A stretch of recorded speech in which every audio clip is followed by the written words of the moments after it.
इस लेक्चर में हम मापन में होने वाली त्रुटियों के बारे में पढ़ेंगे। एरर्स इन मेजरमेंट, मापन में त्रुटियां। तो मापन विज्ञान तथा प्रौद्योगिकी का आधार है। सभी मापन एक भौतिक राशि की उस राशि के मानक मात्रक से तुलना करके किए जाते हैं। जैसे कि हम यहाँ पर लंबाई को ले रहे हैं। माना कोई सड़क है और हमें उसकी लंबाई ज्ञात करनी है, तो हम लंबाई में ही एक फिक्स लंबाई को ले लेते हैं और इसे उसका मात्रक मान लेते हैं, स्टैंडर्ड। जैसे हमने माना, मतलब इस सड़क में 1 किलोमीटर की लंबाई को मात्रक मान लिया है। अब ये लंबाई हमें देखनी पड़ेगी कि इस सड़क की लंबाई में कितनी बार रिपीट हुई है। तो अगर हम इसको यहाँ देखें तो 2, ऐसे ही आगे 3, 4, इस तरीके से ये 4 किलोमीटर लंबी सड़क है।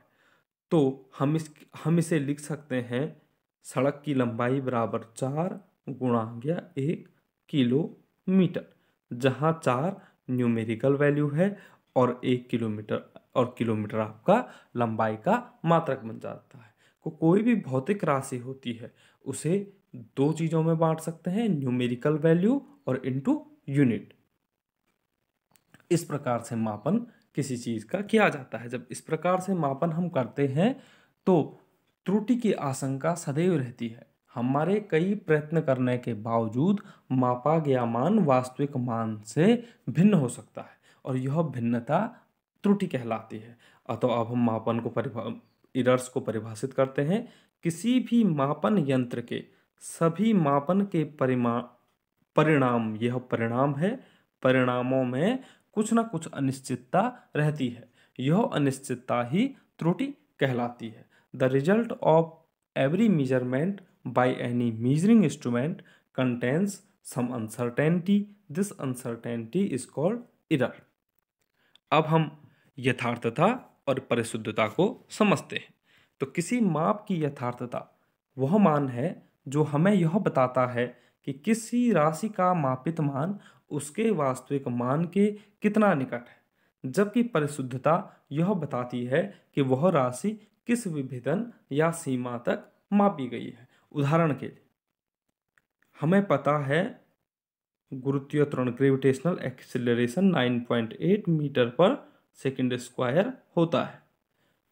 हम किसी विधि द्वारा g के 3 मान ज्ञात करते हैं। पहला है g इज इक्वल टू 9.7, दूसरा है g is equal to 9.6 metre per second square, सारे मीटर पर सेकंड स्क्वायर में है, और तीसरा है 9.5। हम देखते हैं 9.7 9.8 के अधिक नज़दीक है 9.6 और 9.5 के मुकाबले।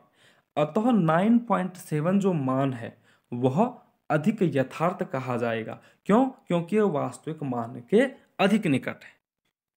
और जो विभेदन या सीमा है यह यंत्र पर निर्भर करती है। जिस यंत्र से हम मापन कर रहे हैं उसकी अल्पतमांक, लीस्ट काउंट क्या है। जैसे कि मीटर स्केल की लीस्ट काउंट होती है 1 mm, वर्नियर कैलिपर्स की होती है 0.1 mm और स्क्रू गेज की होती है 0.01 mm। तो इसमें स्क्रू गेज की विभेदन सीमा, जो रिजोल्यूशन है, वह सर्वाधिक है। तो इस प्रकार से हम किसी चीज की परिशुद्धता, प्रिसीजन हम बता सकते हैं। तो accuracy and precision, the accuracy of a measurement is a measure of how close the measured value is to the true value of the quantity, and precision tells us to that resolution or limit the quantity is measured. हम accuracy और precision को यहाँ पर एक उदाहरण के द्वारा भी समझ सकते हैं। एक तीरंदाज है और उसे आर्चरी बोर्ड पर निशाना साधना है। तो हमारे पास दो तीरंदाज हैं, एक को हमने ए नाम दिया हुआ है और दूसरे को हमने बी नाम दिया हुआ है, और इनके पास 6 अटेम्प्ट हैं, 6 बार इन्हें तीर चलानी है। तो ए के द्वारा जो 6 तीरें चलाई जाती हैं उनके द्वारा जो स्कोर किया जाता है वो इस प्रकार दिया हुआ है, और बी के द्वारा जो तीरें चलाई जाती हैं उसके द्वारा जो स्कोर किया जाता है वो इस प्रकार है। इसमें सबसे अच्छा स्कोर तब माना जाता जबकि यह 10 पे आता, आर्चरी बोर्ड पे 10 पे जब आता तो वह सबसे अच्छा शॉट कहा जाता, और जो 1 पे आता वो सबसे खराब शॉट कहा जाता। तो हमने देखा 10 के सबसे नजदीक जो शॉट है वो है 9। तो इस प्रकार सबसे यथार्थ जो तीर चलाई गई वो ए के द्वारा चलाई गई, जो कि 9 वाले पॉइंट को जिसने अचीव किया। और अगर हम ए के द्वारा अर्जित किए गए अंक देखें तो वो हैं 8, 9, 5, 3, 4 और 6। इसमें रिपीटेशन नहीं दिखता है। लेकिन अगर हम बी के द्वारा अर्जित किए गए अंक देखें तो वो हैं 7, 7, 7, 7, 7 और 6। इसका मतलब इसने 6 में से 5 जो एरो चलाई वह 7 वाले पॉइंट पर निकली। इसका मतलब यह बहुत ही प्रिसाइज है, जितनी बार भी हम नापेंगे इससे सही नाप आएगा। तो यह एक प्रकार का प्रिसीजन और एक्यूरेसी को समझाने के लिए दिया गया आपको उदाहरण था। अब हम इरर्स को समझते हैं कि इरर्स को किस प्रकार से कितने वर्गों में वर्गीकृत किया जा सकता है। तो in general the errors in measurement can be broadly classified as systematic errors and random errors. Systematic errors को क्रमबद्ध त्रुटियां या क्रमबद्ध त्रुटियां कहते हैं, और रैंडम इरर्स को यादृच्छिक त्रुटियां या अनियमित त्रुटियां भी कहा जाता है।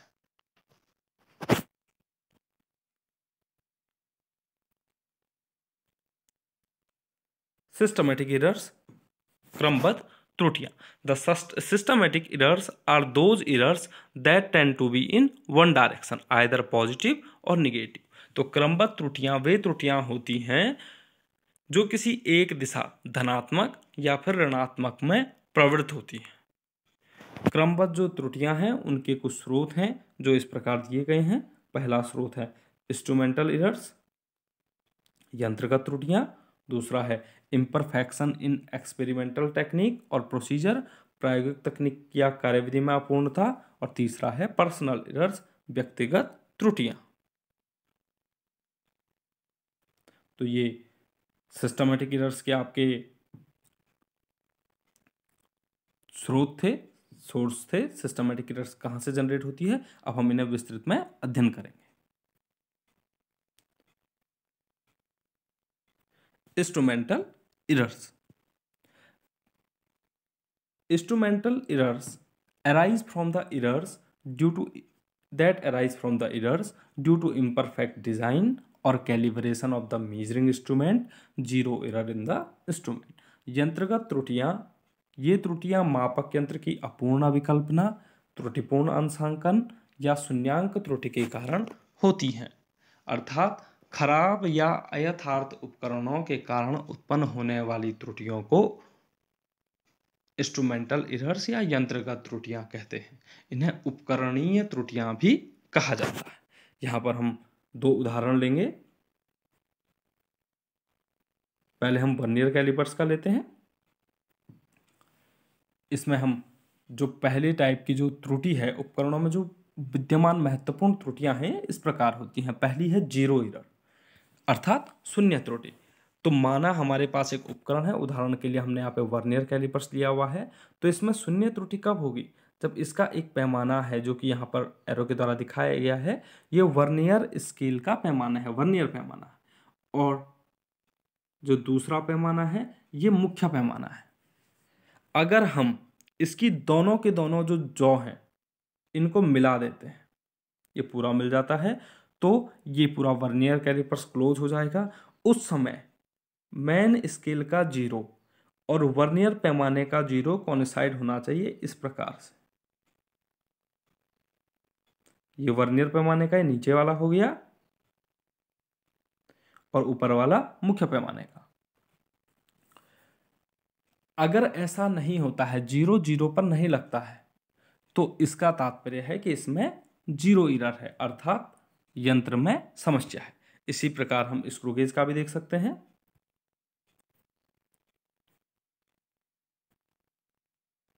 स्क्रू गेज के लिए मुख्य पैमाना ये है और स्क्रूज वाला जो पैमाना होता है वो इस प्रकार है। तो जब पूरा का पूरा जो वर्नियर कैलिपर्स है वो क्लोज हो जाता है, जब ये वाला सिरा इससे टच हो जाएगा, उस समय मुख्य पैमाने की जो ये लाइन है और स्क्रू वाले पैमाने का जीरो दोनों कोइंसाइड होना चाहिए, अर्थात दोनों एक दूसरे पे लगे होने चाहिए। अगर ये नहीं होते हैं तो इसका तात्पर्य है कि इसमें जीरो एरर है। तो शून्य त्रुटि को प्रयोग के प्रारंभ में निर्धारित की जाती है तथा शून्य संशोधन देखे गए मान में लगाया जाता है। इसी प्रकार की और त्रुटियां हैं। संचय त्रुटि, इसके लिए हम उदाहरण स्क्रू गेज ले लेते हैं। यह स्क्रू गेज की ढीली बनावट या टूट फूट के कारण उत्पन्न होती है। इस त्रुटि के कारण यदि हम स्क्रू को किसी एक दिशा में घुमाते हैं, समायोजित कर लेते हैं और बाद में पुनः विपरीत दिशा में घुमाते हैं, तो स्क्रू तो घूमता है लेकिन अक्ष, उसके जो ये अक्ष है वो स्क्रू के बराबर नहीं घूम पाता है। तो इस त्रुटि को स्क्रू को सदैव एक ही दिशा में घुमाकर टाला जा सकता है। इसी प्रकार घड़ी की वजह से समस्या हो सकती है। माना घड़ी तेज चल रही है या धीरे चल रही है, तो इस प्रकार की त्रुटि को दूर करने के लिए घड़ी की तुलना किसी सही घड़ी से की जाती है और बाद में मापन किया जाता है। तो इस प्रकार ये यंत्र से होने वाली त्रुटियां थी, इसलिए इनको यंत्रगत त्रुटियां कहते हैं। दूसरी टाइप की जो एरर है वो है imperfection in experimental technique or procedure that arise due to experimental technique or procedure. प्रायोगिक तकनीक या कार्यविधि में अपूर्णता की वजह से होने वाली त्रुटियां, ये त्रुटियां प्रायोगिक तकनीक या कार्यविधि के कारण होती हैं।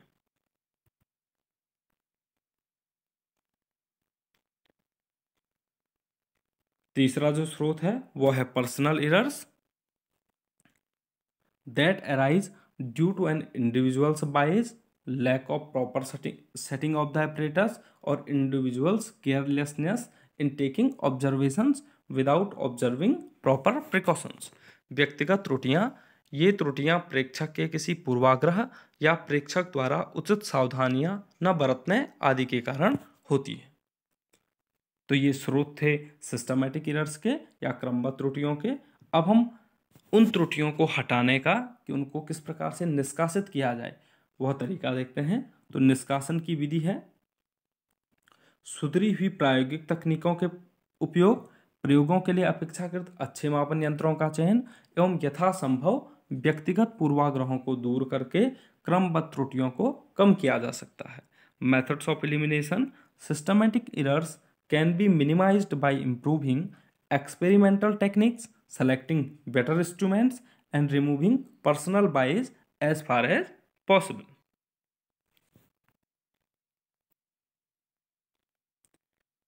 अब हम यादृच्छिक त्रुटियां, रैंडम एरर्स के बारे में पढ़ते हैं। इन्हें अनियमित त्रुटियां भी कहा जाता है और इन्हें बाई चांस एरर्स या संयोग त्रुटियां भी कहते हैं। मापन में अनियमित रूप से होने वाली त्रुटियों को यादृच्छिक त्रुटियां कहते हैं और इसलिए ये चिन्ह और परिमाण में यादृच्छिक है। यादृच्छिक त्रुटियां प्रायोगिक अवस्थाओं में होने वाले यादृच्छिक तथा अनुनमेय उतार चढ़ाव के कारण होती है। Random errors, the random errors are those errors which occur irregularly and hence are random with respect to sign and size. These can arise due to random and unpredictable fluctuations in experimental conditions. इन्हें निष्कासित करने का हम तरीका देखते हैं। यादृच्छिक त्रुटियों के निष्कासन के लिए सभी प्रेक्षणों का समांतर माध्य लिया जाता है जो कि हमें वास्तविक मान, माध्य मान या औसत मान देता है। Method of elimination, to eliminate the random error arithmetic mean of all the observations is done which give us true value or mean value or average value. तो इसके लिए हम क्या करते हैं, जो मापन है, हम जो रीडिंग्स हैं वो एक से ज़्यादा रीडिंग लेते हैं और उसके बाद उन सारी रीडिंगों को जोड़ के जितनी बार हमने वो रीडिंग ली उससे भाग दे देते हैं। तो इससे हमें एक मीन मिल जाता है। यहाँ A1 A2 AN जो है वो डिफरेंट ऑब्जर्वेशंस हैं किसी एक्सपेरिमेंट में लिए गए। इसको इस तरीके से भी लिखा जा सकता है। तो ये हमारे लिए सूत्र मिल गया जिससे हम ए मीन निकालेंगे। इसे आप ए सबस्क्रिप्ट में हमने मीन लिख दिया, ए मीन भी लिख सकते हैं।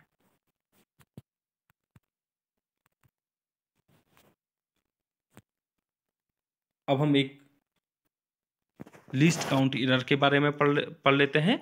इसे अल्पतमांक त्रुटि कहते हैं। The least count error is the error associated with the resolution of the instrument. अल्पतमांक त्रुटि एक ऐसी त्रुटि होती है जो मापक यंत्र के विभेदन से संबंध होती है। यह त्रुटि रैंडम एरर्स और सिस्टमैटिक एरर्स दोनों ही में होती है, अतः हम इसे अलग से पढ़ रहे हैं।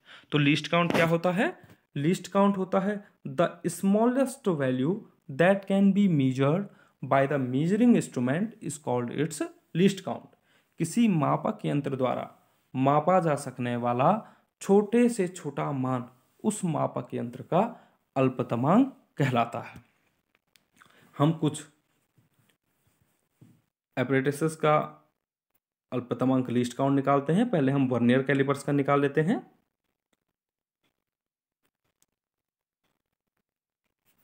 जो इसका मुख्य पैमाना है यह मीटर स्केल है, और मीटर स्केल हमें पता है, आपने देखा होगा 0 के बाद यहाँ पर 1 होता है और बीच में 10 खाने होते हैं। जो ये सबसे छोटा खाना है ये mm को दर्शाता है, और यहाँ पे तक वाला आपका सेंटीमीटर को दिखा रहा होता है। तो 0 to 1 सेंटीमीटर, इसके बीच में जो ये छोटा खाना है यहाँ पर जो दिख रहा है वो 1 mm को दिखाता है। तो हमें पता है मीटर स्केल की लीस्ट काउंट, जो मीटर स्केल सबसे कम नाप सकता है वो 1 mm है। तो मीटर स्केल का लीस्ट काउंट 1 mm होता है। तो जो मुख्य पैमाना है उसका लीस्ट काउंट 1 mm है। और यहाँ पर अगर हम देखें वर्नियर पैमाना, तो इसमें 0 से 10 तक के खाने हैं। तो हम लिख सकते हैं 10 छोटे खाने, 10 छोटे खाने बराबर 1 mm। तो एक छोटा खाना बराबर 1/10 mm। तो ये हो जाएगा आपका 0.1 mm। 0.1 mm। तो वर्नियर कैलिपर्स, वह सबसे छोटा मान जो वर्नियर कैलिपर्स माप सकता है वह है 0.1 mm। तो इसकी लीस्ट काउंट हुई 0.1 mm। इसी प्रकार से हम स्क्रू गेज का निकाल सकते हैं। यह मुख्य पैमाना भी मीटर स्केल का है, और ये स्क्रू वाला जो पैमाना है इसमें 100 खाने होते हैं। तो हम फिर से लिख सकते हैं 100 छोटे खाने, 100 छोटे खाने बराबर 1 mm। तो एक छोटा खाना इज इक्वल टू 1/100 mm। तो ये हो जाएगा 0.01 mm। तो स्क्रू गेज वह सबसे छोटा मान जो यह नाप सके वह है 0.01 mm। तो स्क्रू गेज की लीस्ट काउंट या अल्पतमांक होगा 0.01 mm।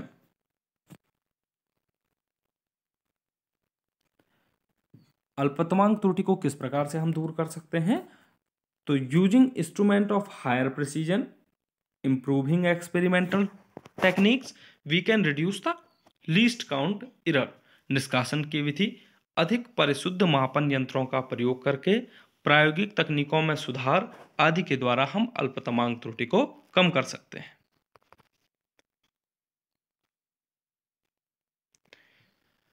अब हम एब्सोल्यूट एरर, निरपेक्ष त्रुटि के बारे में पढ़ते हैं। The magnitude of the difference between the individual measurement and the true value of the quantity is called the absolute error of the measurement. राशि के व्यष्टिगत और वास्तविक माप के बीच के अंतर के परिमाण को मापन की निरपेक्ष त्रुटि कहते हैं। और फॉर्मूला ये लिखा हुआ है, absolute error it means modulus delta A या mod delta A is equal to true value minus measured value. जो डेल्टा ए है वो मॉड के अंदर है, तो एब्सोल्यूट एरर हमेशा ही धनात्मक होती है। Absolute error will always be positive.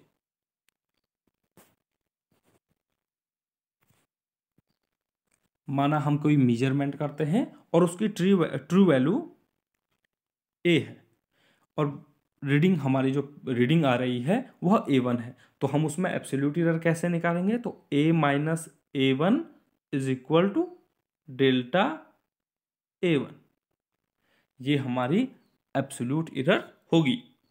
अब क्योंकि इसमें मॉड लगा हुआ है, हो सकता है जैसे हमने G की वैल्यू जो ट्रू वैल्यू है उसकी हमें पता है वो 9.8 है और हम A1 की वैल्यू 9.7 निकालते हैं, तब तो ये अपने आप पॉजिटिव हो गया। लेकिन अगर हम A1 की जो वैल्यू है वह 9.6 आता है तो भी यह पॉजिटिव ही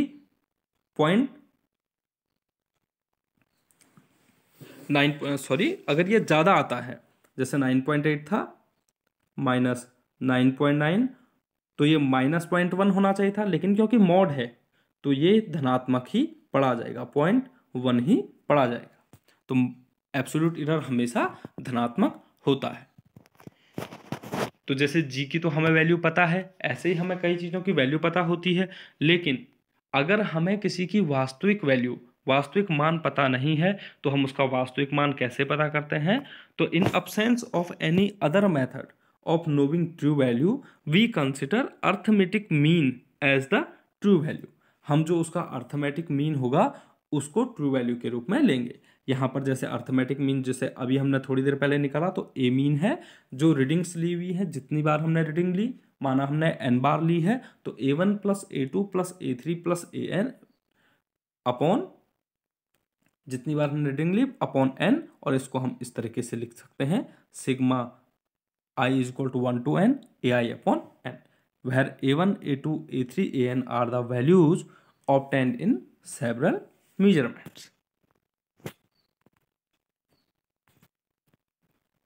अब हम माध्य निरपेक्ष त्रुटि के बारे में पढ़ते हैं। The arithmetic mean of all the absolute errors is taken as the final or mean absolute error of the value of the physical quantity A. It is represented by delta A mean। भौतिक राशि की निरपेक्ष त्रुटियों के परिणामों के समांतर माध्य को भौतिक राशि A के मान की अंतिम या माध्य निरपेक्ष त्रुटि कहा जाता है। इसको डेल्टा ए मीन से निरूपित करते हैं। तो delta A1 is equal to A mean minus A1, जैसा अभी हमने डिस्कस किया था। इसमें हमारे पास ट्रू वैल्यू वास्तविक वैल्यू नहीं थी, तो पहले हमने ए मीन निकाला और उसके बाद हमने उससे एब्सोल्यूट एरर निकाली। तो delta A1 is equal to A mean minus A1, delta A2 is equal to A mean minus A2 और delta so on and delta AN is equal to A mean minus AN। हमें इसकी माध्य त्रुटि निकालनी है, तो जितने ये हैं n हमारे थे, इन सब को हमने यहाँ जोड़ा और उसके बाद n से भाग दे लिया, तो हमारा डेल्टा ए मीन या माध्य निरपेक्ष त्रुटि मीन एब्सोल्यूट एरर मिल जाएगा। अब हम पढ़ेंगे relative error and percentage error के बारे में। तो जो रिलेटिव एरर है, the relative error is the ratio of the mean absolute error to the mean value of the quantity measured. तो आपेक्षिक त्रुटि मापित राशि की माध्य निरपेक्ष त्रुटि एवं इसके माध्यमान का अनुपात है। Relative error is equal to delta A mean upon A mean, ये फॉर्मूला है, और डेल्टा ए मीन और ए मीन निकालना हम इसी लेक्चर में पीछे सीख चुके हैं। प्रतिशत त्रुटि, जब रिलेटिव एरर को प्रतिशत में रिप्रेजेंट किया जाए तो इसे परसेंटेज एरर हम कहते हैं। When it is expressed in percent it is called percentage error. तो परसेंटेज एरर दिखाने के लिए हम रिलेटिव एरर को 100 से मल्टीप्लाई कर देते हैं और यह परसेंट बन जाता है। जैसे यहाँ पे बना हुआ है percentage error is equal to delta A mean upon A mean into 100%। अब हम प्रोपेगेशन ऑफ एरर्स या कॉम्बिनेशन ऑफ एरर्स के बारे में पढ़ते हैं।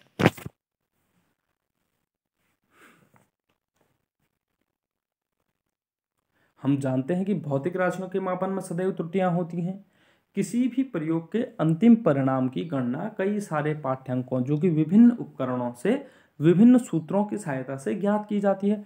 अब हम दो मापी गई भौतिक राशियों के परिणाम में त्रुटियों के प्रभाव का अध्ययन करेंगे जब उन्हें परिणाम प्राप्त करने के लिए जोड़ा, घटाया, गुणा या विभाजित किया जाता है।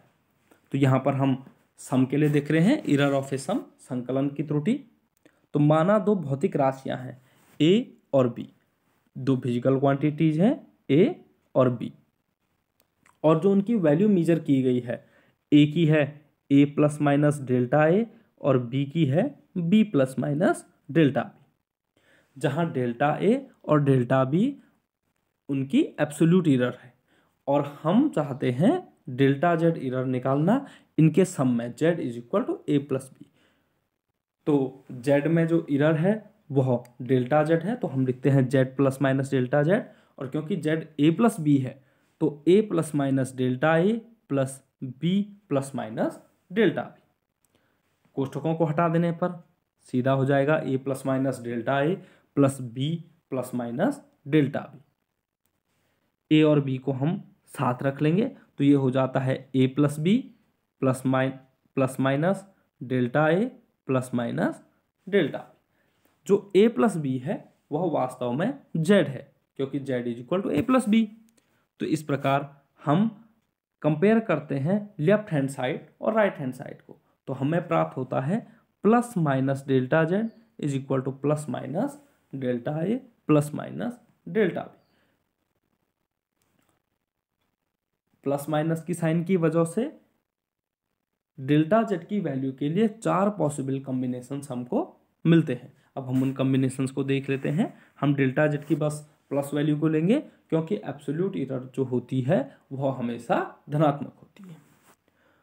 तो डेल्टा ए का साइन, पहले हम डेल्टा ए का साइन प्लस लेते हैं और डेल्टा बी का साइन प्लस लेते हैं, तो उससे आता है पहला कॉम्बिनेशन है delta Z is equal to delta A plus delta B. अब हम डेल्टा ए का प्लस ले रहे हैं और डेल्टा बी का माइनस ले रहे हैं, तो delta Z is equal to delta A minus delta B. अब हम डेल्टा ए का माइनस लेंगे और डेल्टा बी प्लस लेते हैं, तो माइनस डेल्टा ए और plus delta B delta Z का एक पॉसिबल कॉम्बिनेशन हो गया। इसी प्रकार से डेल्टा ए के माइनस लेने, साइन माइनस लेने पर, डेल्टा बी का माइनस लेने पर minus delta A minus delta B, तो 4 पॉसिबल कॉम्बिनेशंस हमारे पास आते हैं। इन कॉम्बिनेशंस को ध्यान से देखने पर हम देखते हैं कि सबसे बड़ा जो कॉम्बिनेशन है, मतलब जो सबसे ज़्यादा मैक्सिमम पॉसिबल एरर है वह delta A plus delta B है, बाकी सभी उससे छोटे हैं। तो maximum possible error in Z is delta Z is equal to delta A plus delta B. इसी प्रकार से हम डिफरेंस में भी निकाल सकते हैं, व्यवकलन में निकाल सकते हैं, तो यहाँ पर हमने व्यवकलन में निकाला हुआ है। इसी प्रकार से हमारे पास दो भौतिक राशियाँ थी ए और बी, उनकी वैल्यूज थी A plus minus delta A और बी की थी B plus minus delta B, जहाँ डेल्टा ए और डेल्टा बी उनकी एब्सोल्यूट एरर है, डेल्टा ए की एब्सोल्यूट एरर है, डेल्टा बी की एब्सोल्यूट एरर है। हम चाहते हैं डेल्टा जेड एरर निकालना, sum Z is equal, sorry it's not sum, यह डिफरेंस है, difference Z is equal to A minus B में। तो जेड यहाँ पर ये plus minus delta Z is equal to A plus minus delta A, अब यहाँ पर माइनस है तो इस वजह से माइनस साइन है, minus B plus minus delta B. हम कोष्टकों को खोलते हैं तो A plus minus delta A तो वैसे ही आ जाएगा, माइनस प्लस माइनस होता है तो माइनस बी, और माइनस प्लस माइनस को हो जाएगा माइनस प्लस डेल्टा बी।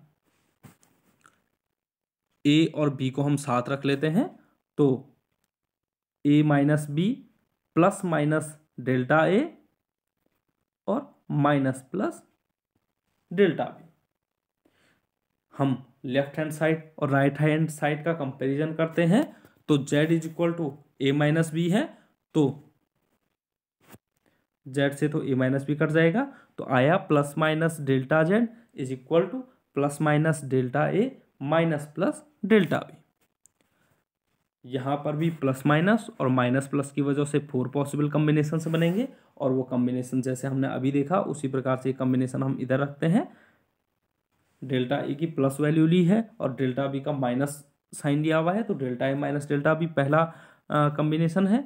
दूसरे में डेल्टा ए का प्लस लिया हुआ है और डेल्टा बी का प्लस लिया हुआ है तो delta A plus delta B.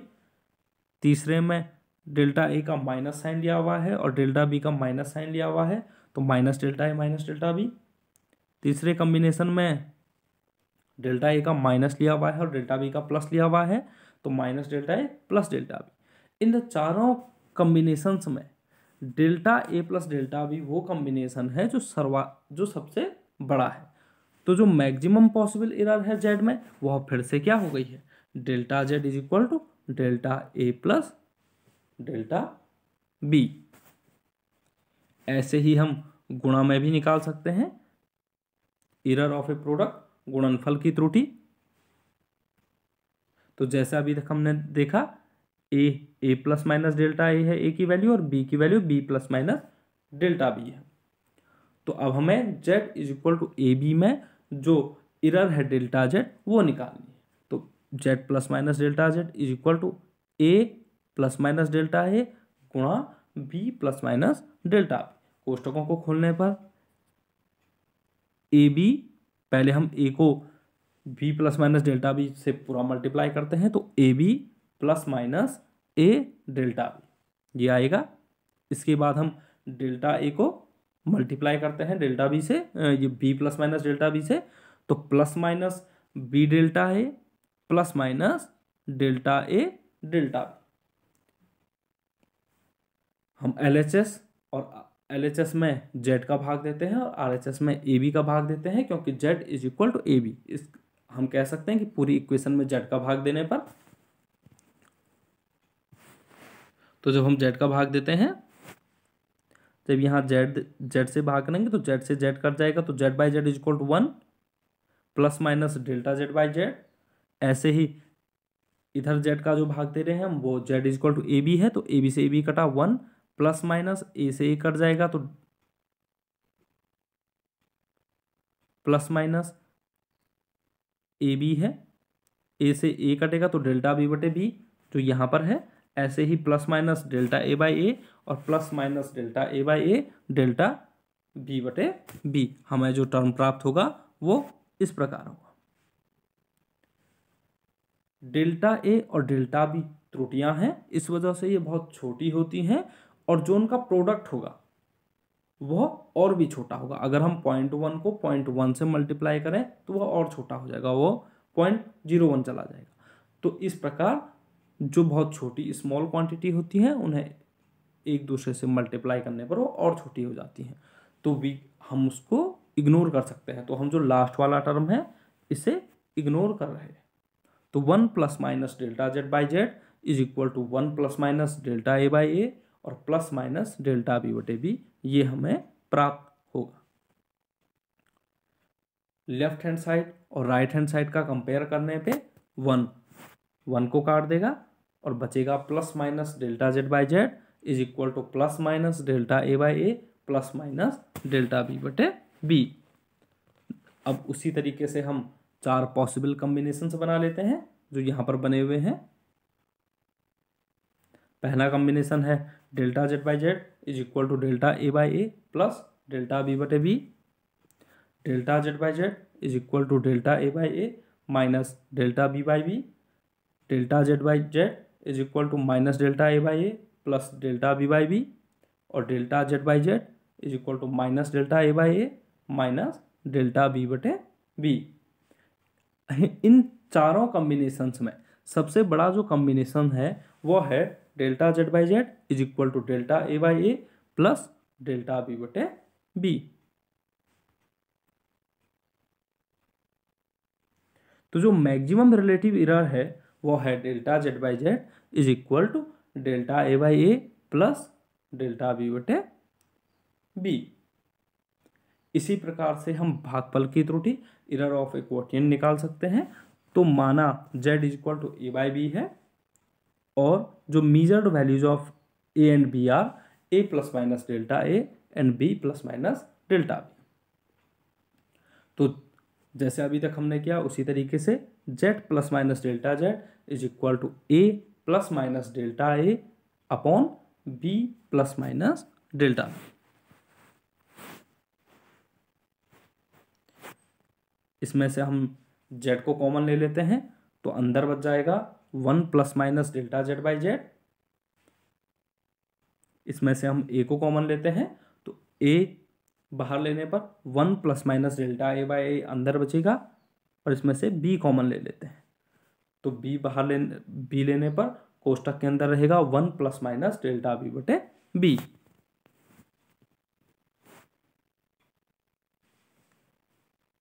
तो अब ये इसके बाद हम 1 प्लस माइनस डेल्टा बी बटे बी को ऊपर ले जा देते हैं तो इसकी जो घात है वो -1 हो जाएगी। तो अब ये टर्म कुछ इस तरीके से हो जाएगा 1 plus minus delta Z by Z is equal to A बटे B 1 plus minus delta A by A 1 into 1 plus minus delta B बटे बी की घात ऋण 1।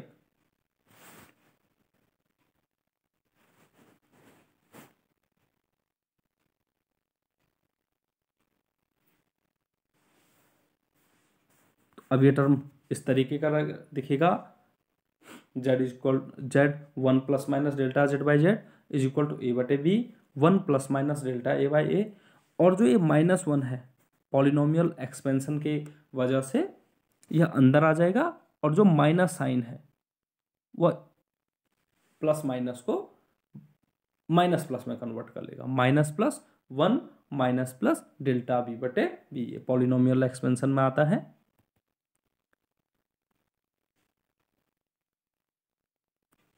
अब हम दोनों कोष्टकों को खोल देंगे जिससे हमने मल्टीप्लाई में खोला हुआ था उसी तरीके से। तो z 1 plus minus delta Z by Z is equal to A by B 1 minus plus delta B बटे B plus minus delta A by A plus minus delta A by A delta B बटे B. हम left hand side और right hand side दोनों में ए बटे B या Z का भाग दे देते हैं तो जेड या हम जेड को ए बाई बी से कैंसिल भी कर सकते थे। तो ये टर्म कुछ इस तरीके से हो जाएगा। डेल्टा ए और डेल्टा बी दोनों बहुत स्मॉल है तो इनका जो प्रोडक्ट होगा उसे इग्नोर किया जा सकता है, इसलिए यहाँ पर हम उसको इग्नोर कर देते हैं। तो हमारा टर्म बन जाता है 1 plus minus delta Z by Z is equal to 1 plus minus delta A by A minus plus delta B by B. Left hand side और राइट हैंड साइड को कंपैरिजन करने पर या 1 को 1 से हम हटा देते हैं तो आएगा plus minus delta Z by Z is equal to plus minus delta A by A minus plus delta B by B. फिर से इसके 4 पॉसिबल कॉम्बिनेशन से बनेंगे जैसे अभी तक हम करते आए हैं। तो पहला कॉम्बिनेशन है delta Z by Z is equal to delta A by A minus delta B by B. दूसरा combination delta Z by Z is equal to delta A by A plus delta B by B. तीसरा combination delta Z by Z is equal to minus delta A by A minus delta B by B.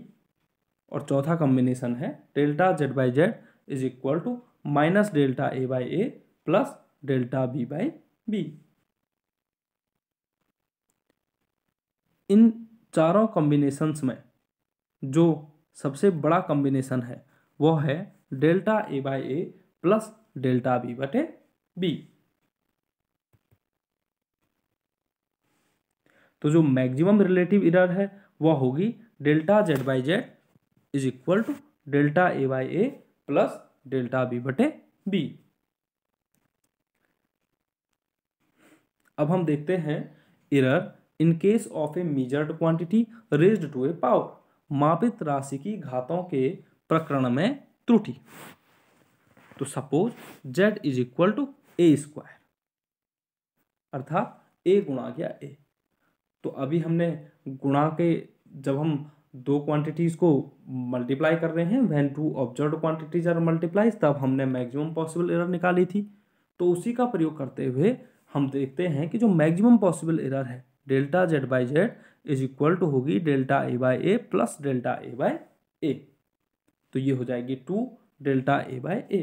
The relative error in A square is 2 times the error in A. यहाँ पर हमने जो प्रयोग किया है वो है when two observed quantities are multiplied then maximum possible error।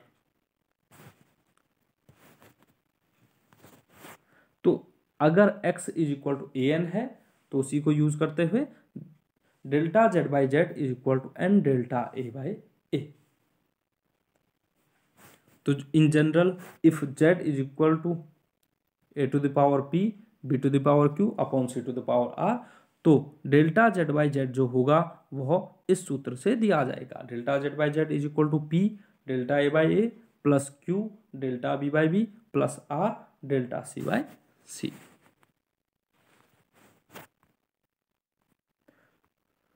तो अब तक हमने जो प्रोपेगेशन ऑफ एरर्स या कॉम्बिनेशन ऑफ एरर्स में सीखा वह था when two quantities are added और subtracted the absolute error in the final result is the sum of the absolute errors in the individual quantities।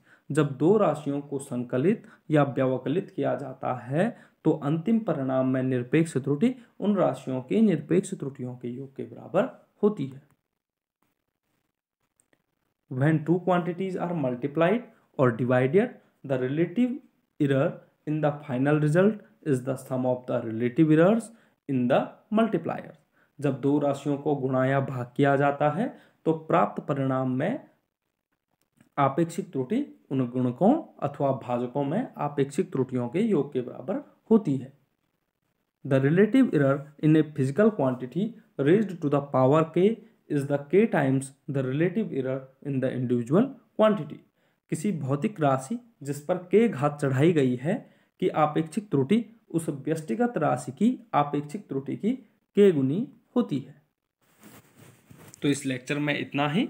इससे संबंधित कुछ न्यूमेरिकल्स हैं उसे हम अगले वीडियो में पढ़ेंगे। Thank you. Please like and subscribe.